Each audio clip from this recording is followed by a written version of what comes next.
Today we're going to look at 20 questions that can prepare you for your business analysis exams.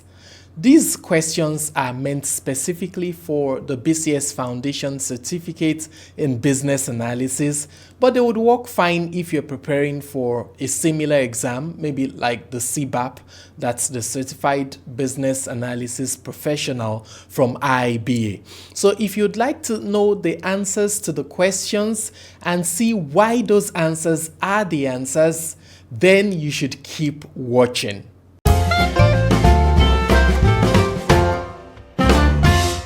If you've not subscribed to my channel, please do so right now. Click on that subscribe button, turn on notifications, and make sure you leave a like, leave a comment so that I can produce even more videos that are relevant to you.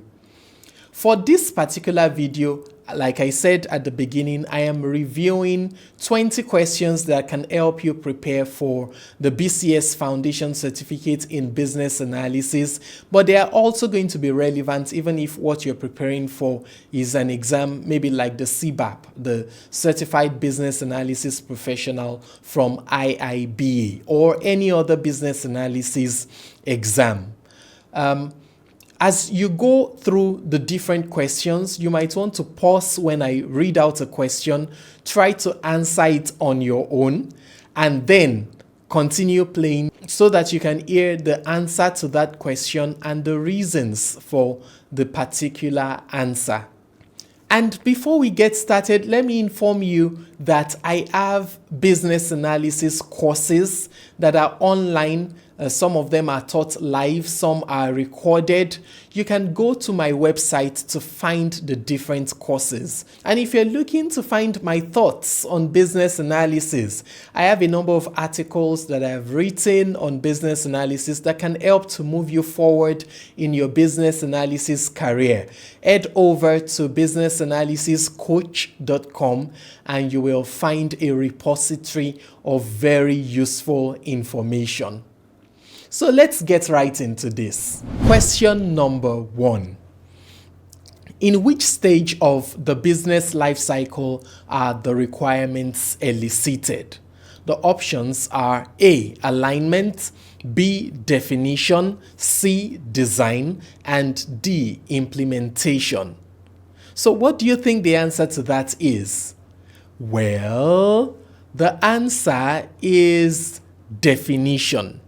Definition is the answer.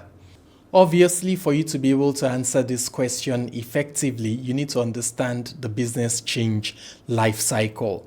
And the reason why definition is the correct one is that it is in the definition stage that you're interested in the problems that are facing the business. So the problems, the possible solutions, the options considered, those are things that you define in the definition stage. The second question, which of the following is represented by the vertical bar in the model of a T-shaped professional? A, their professional qualifications, B, their holistic skill set, C, their general skills and expertise to enable broader communications, and D, the deep skills in their specialist discipline. So if you look at it and you say it's their professional qualifications, well, that sounds like it, but that is not the answer. It's not their professional qualifications, it's not their holistic skill set, it's not their general skills and expertise to enable broader communications. It is rather D, their deep skills in their specialist discipline. Why? Can you remember the model, the T-shaped professional? Essentially, there are two parts. There is the horizontal part, which talks more about the general skill sets that they expected to have, but which are not exactly unique to them. However, the vertical ones, the vertical part of the T-shaped professional talks about specialist skills. Okay, skills in their specialist discipline. And that is why that is the correct answer. Question number 3. Which letter of the VMOST states the target state without regard to how this will be achieved? So, the target state without regard to how it will be achieved. A. Vision. B. Mission. C. Objectives. And D. Tactics. Well, let's look at the options again.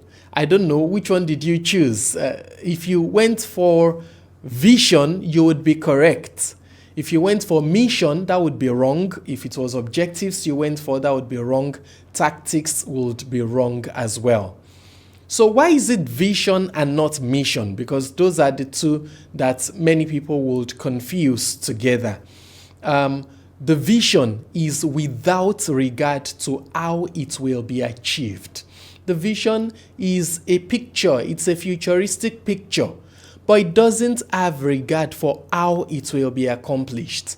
The mission, on the other hand, is more like a day-to-day plan, and so the mission is more interested in how it will be accomplished because it deals with it, more or less from a day-to-day perspective. It obviously cannot be the objectives because the objectives are meant to be smart. And part of that is that they must be achievable. So they cannot be achievable if there is no plan for how to make them achievable. Okay, so the objectives are definitely not the answer. And it cannot be the tactics because the tactics are more specific to the times. So the tactics might even be short term. They are subject to change, depending on the situation of things. They are easily adaptable. So that's definitely not what we're looking out for, because we can see from the question that we're looking for the target state without regard to how it will be accomplished. Number 4. Which of the following services is not included in the Business Analysis Service Framework, the BASF? A. Business acceptance testing. B. Project management. C. Feasibility assessment. And D. Business process improvement. So the correct answer to that is project management. Project management is not a business analysis service. It is a service that may be carried out by a business analyst, but it is not a business analysis service. Okay, it's important to note that due to the dynamics of projects and the dynamics of different organizations, you might have BAs that are performing the project manager role. But please do not assume that project management in itself is a business analysis service. Number 5. Which of the following techniques is useful to conduct during a discovery workshop? A discovery workshop. A. Document analysis. B. Conducting a review. C. Stepwise refinement. And D. Observation. So what do you think the correct answer to that would be? Well, you heard the word discovery. So maybe you went for observation. And that kind of sounds like discovery, right? But if you went for that, then you went for the wrong answer. You see, the key phrase here is discovery workshop. So we can see that it is a type of workshop. It's a discovery workshop. So we're looking at an option that is relevant in a workshop, specifically a discovery workshop. And the answer to that is actually C, stepwise refinement. Stepwise refinement. Don't forget that stepwise refinement involves breaking down a problem into steps. Okay, so it helps to understand the root cause, the root problem, because you're breaking it down into steps. It's kind of like taking a tree and then chipping off the bark, chipping off all the sides until you're left with the inner part, which is what you can then use to make furniture. So you're refining step by step, until it finally becomes useful. Number 6. Which of the following techniques is defined as follows? A quantitative form of observation used to establish how people divide their time at work into work tasks. So the question here is a quantitative form of observation used to establish how people divide their time at work into work tasks. First of all, you should note that the answer to that needs to be quantitative. Okay. The options here are scenario analysis, document analysis, questionnaires, and activity sampling. So which one is it? It cannot be questionnaires, obviously not. I think we can knock that out first of all, because obviously questionnaires are not a form of observation. Can it be document analysis? No, it cannot be document analysis because, again, we're talking of a form of observation. So that leaves us with scenario analysis and activity sampling. So can it be scenario analysis? That looks possible. However, scenario analysis is really more about a specific task. Another reason why it cannot be scenario analysis is that scenario analysis is qualitative.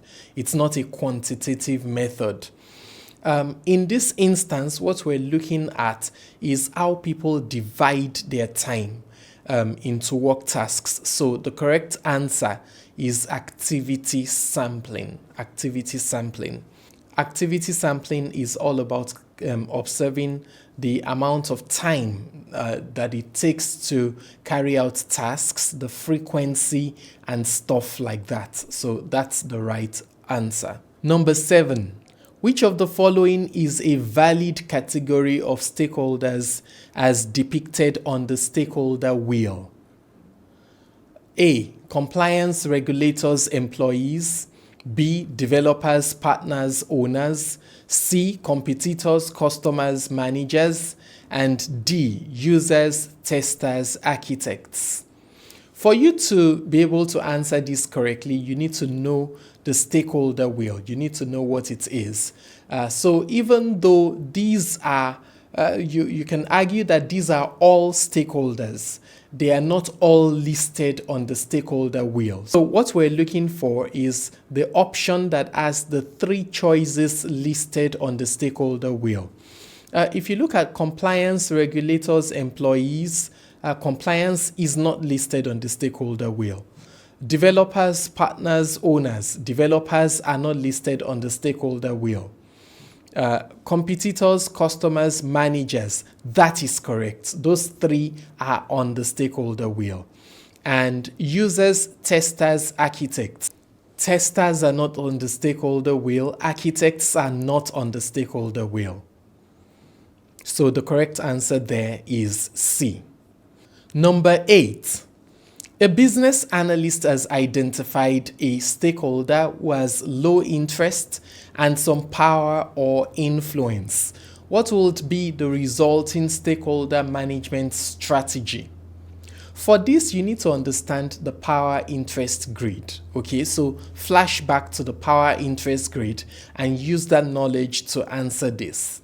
So you have A, watch, B, keep on side, C, keep satisfied, and D, keep informed. Well, in this situation, we're told that the stakeholder has low interest and some power or influence. So interest is low and then some power or influence. So the correct answer is keep on side.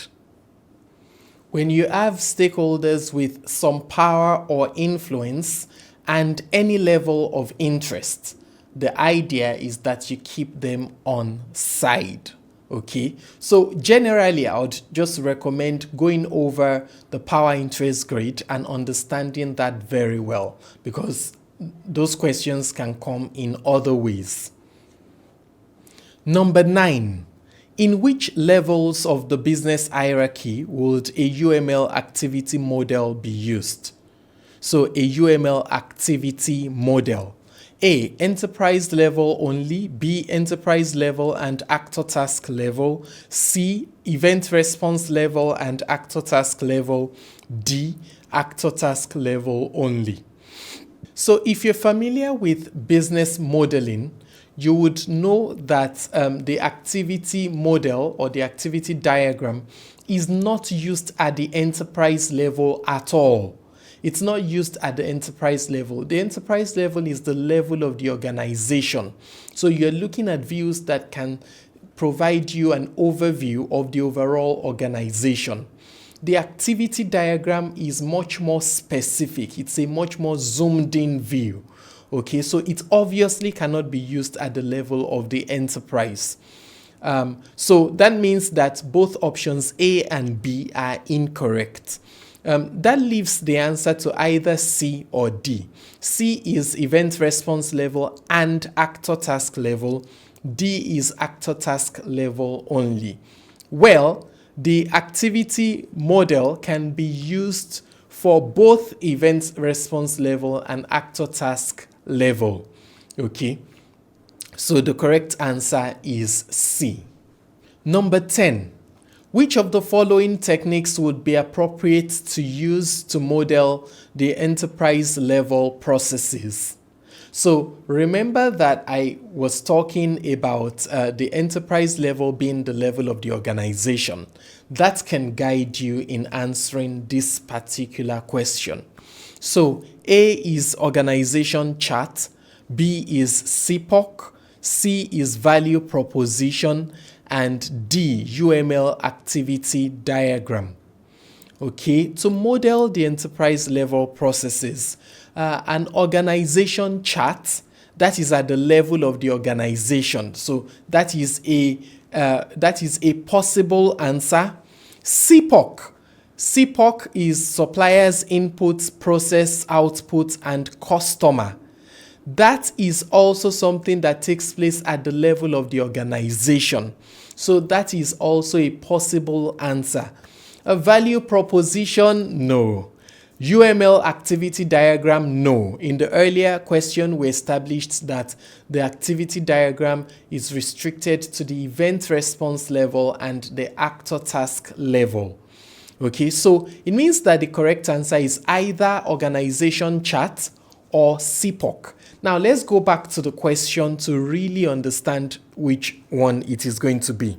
The question is, which of the following techniques would be appropriate to use to model the enterprise level processes? Processes. So this question is not just about modeling at the enterprise level, but it is about processes. You see, that means that the answer can only be CPOC among these options: suppliers inputs, process output, and customer. That is the answer here. It cannot be the organization chart because the organization chart is not a process view. The organization chart is a functional view of an organization. It's not a process view. So that is not the answer. The correct answer is CPOC. Don't forget that I have courses on business analysis that you can take. As a matter of fact, I run a BCS, that is British Computer Society accredited center. And so we provide accredited training for the BCS Foundation Certificate in Business Analysis and several practitioner certificates all the way to the BCS International Diploma in Business Analysis. So if you're looking to get trained and if you're looking for practical training as well, make sure you get in touch. Head over to our website, chat with us via WhatsApp. We can deliver the training to you anywhere you are in the world because the trainings are online. Some of them are live, some of them are recorded. It depends on what exactly you require. Number 11. Which generic business process improvement strategy identifies and eliminates congestion in the process, which occurs when one actor in the process has too much work to do, thereby impacting the throughput of the entire process? The options are A, simplifying the process, B, changing task sequence, C, redesigning the process to include exceptions, and D, removing bottlenecks. For this, let's look at the question again. The generic business process improvement strategy that identifies and eliminates congestion, okay, in the process, which occurs when one actor in the process has too much work to do, and that impacts the entire process. Now, one actor has too much to do, and so because the actor has too much to do, it is causing congestion.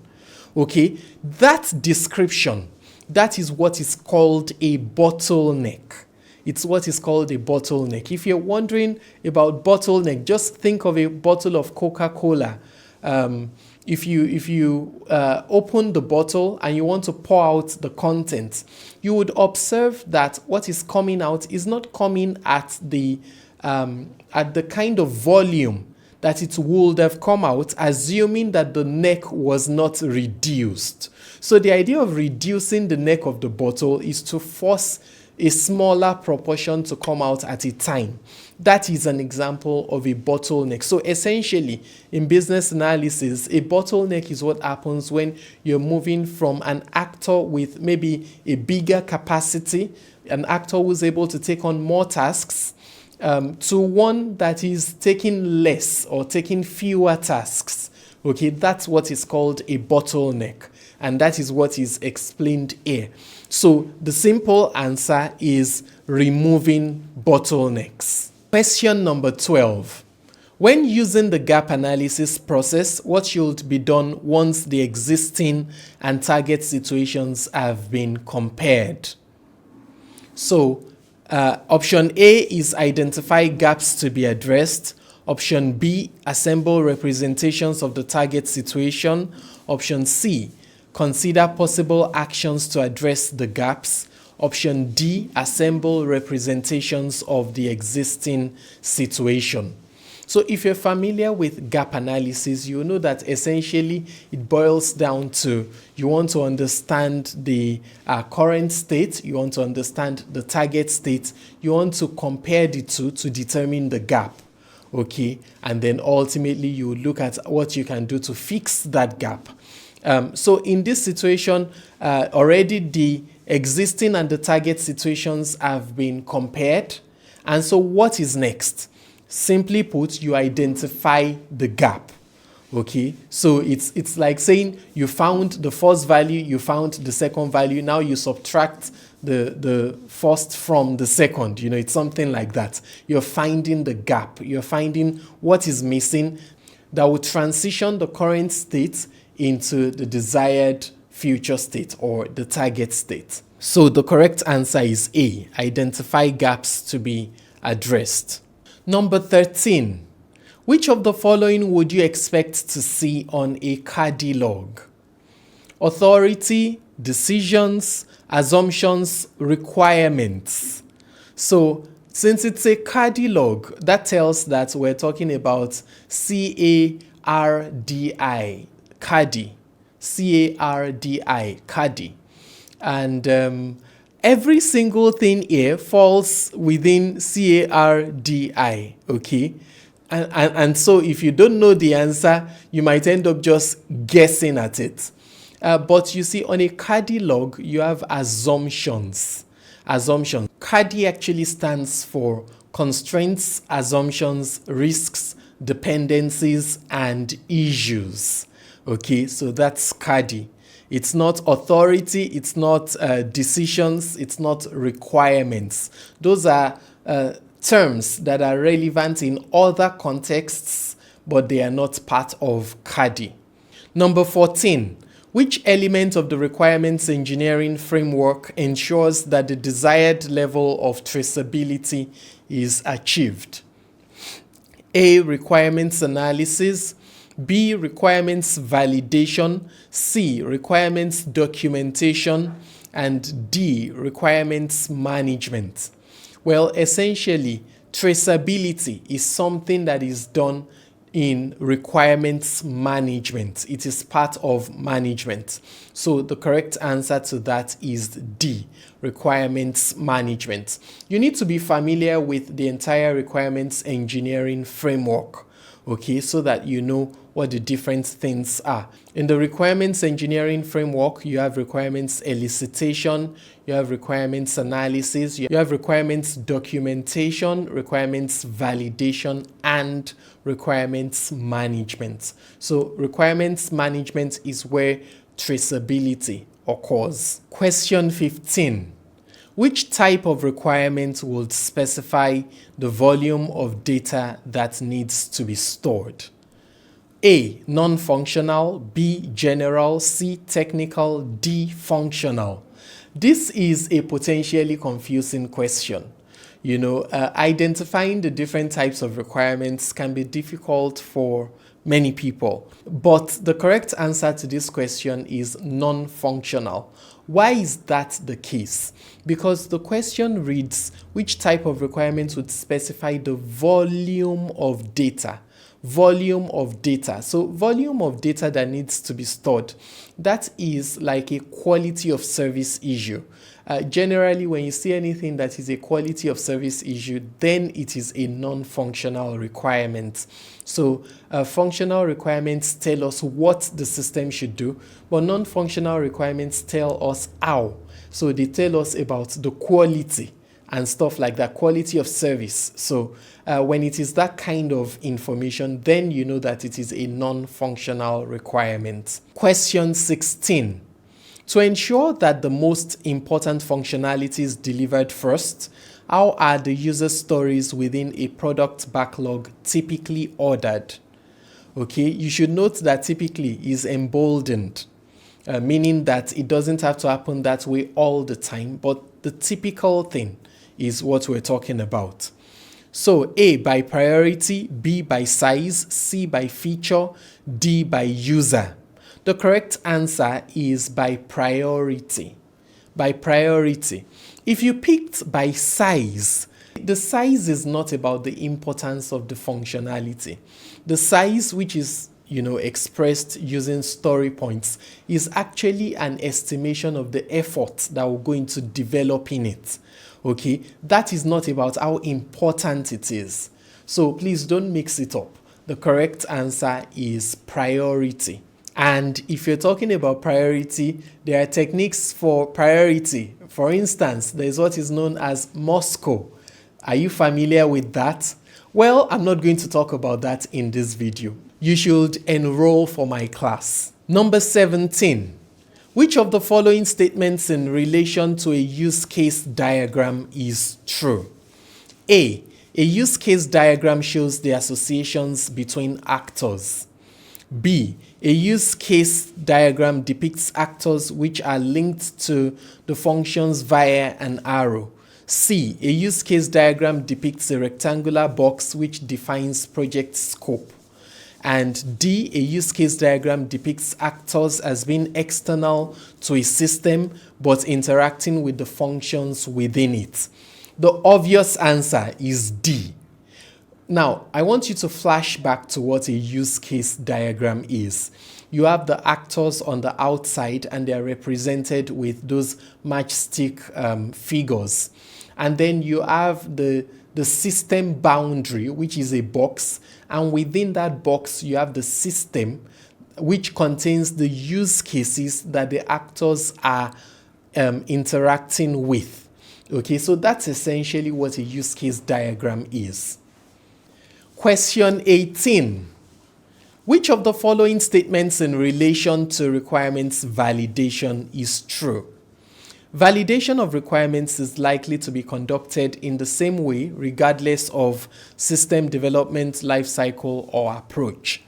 When using the agile approach, the backlog needs to be validated at inception to ensure that the backlog is sufficiently well formed.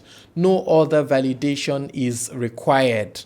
C, when using the agile approach, validation is concerned with ensuring that the requirements allocated to the iteration are in a sufficiently defined state for development.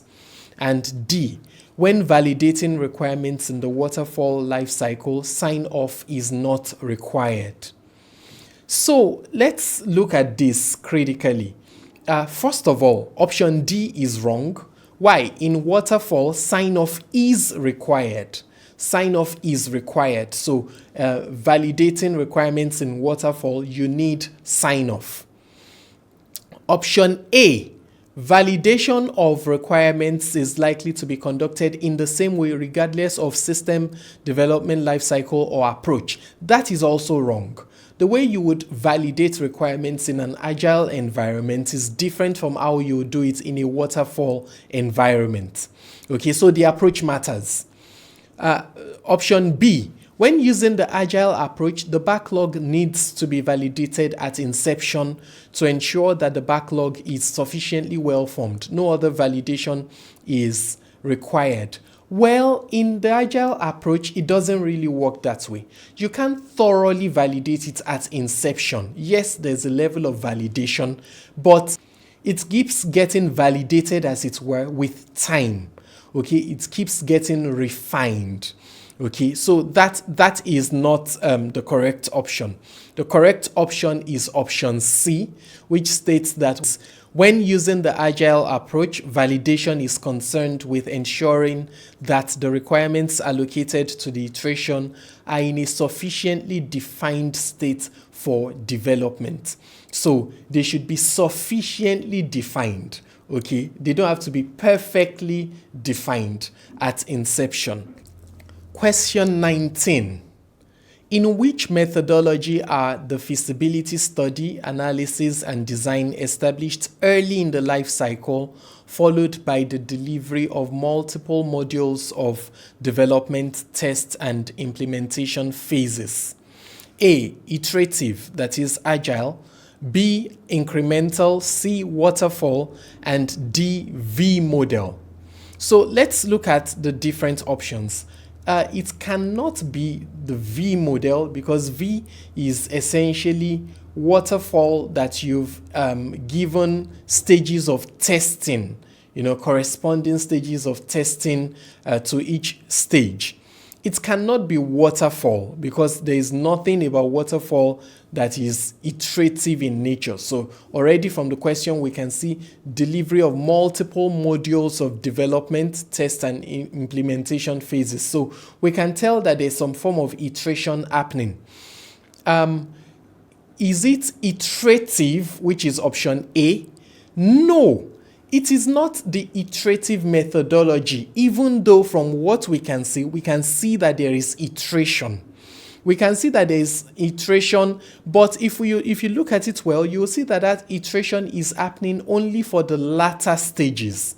So the first stages, the feasibility study, the analysis, and the design are well established. Those are done in a linear format. And then it is the subsequent stages that are done in an iterative manner. And so that is incremental. Okay, that is the incremental methodology. And question 20. Which of the following statements related to the business analyst's role within the business change lifecycle is false? A business analyst is only involved in the definition stage of a business change. B, a business analyst would positively contribute to all stages of a business change.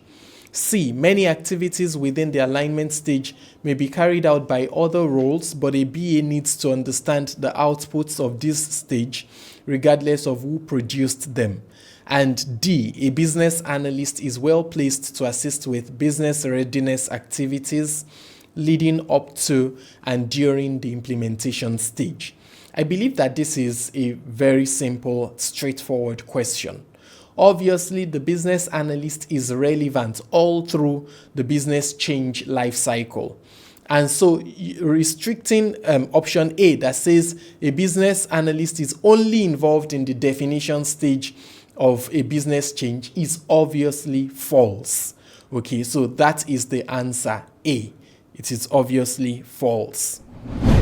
So those are 20 questions. There are many more. Don't forget that I have courses on this that you can take and that can help you prepare for the exams. As a BCS center, we can conduct the exams for you. You can earn the desired certification from the British Computer Society. So get in touch with us. Our details are on the screen. And don't forget to click on that subscribe button so that you can have access to more and more of my content. I hope to see you in my very next video. Have a lovely day and see you then.